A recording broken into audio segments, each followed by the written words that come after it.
Bientôt, le parc de Bois-Préau accueillera le bivouac de l'empereur. Le château de Malmaison et le domaine de Vermont recevront la cour de Joséphine. Et les rues du centre-ville reprendront leur couleur impériale.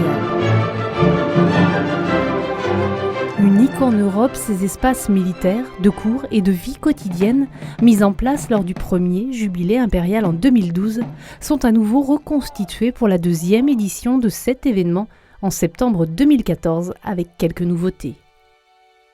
Sur le centre-ville, par exemple, nous avons multiplié le nombre d'espaces et surtout l'interactivité avec le public. Et nous avons sur le centre-ville étendu la zone d'activité avec d'une part le parc de l'Amitié où nous allons présenter un carré botanique important et pour l'occasion nous allons commercialiser la rose du jubilé 2012. Donc d'autre part nous avons élargi aussi la zone géographique à la caserne Guinemer où nous allons proposer des baptêmes de montgolfières. À Bois-Préau, le bivouac accueillera cette année plus de 500 soldats, certains des troupes coalisées, ainsi que le tsar Alexandre.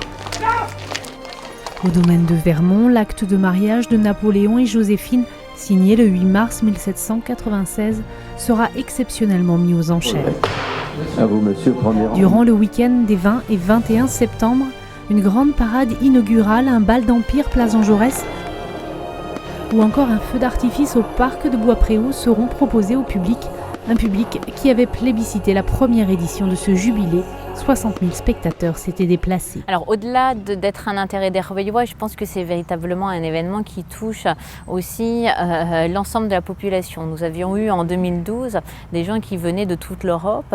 Pourquoi? Parce que Napoléon est un personnage qui fait parler, qui plaît, qui déplaît, mais en revanche qui fait parler. Et les fêtes de reconstitution historique autour de Napoléon sont plutôt des fêtes qui sont assez porteuses.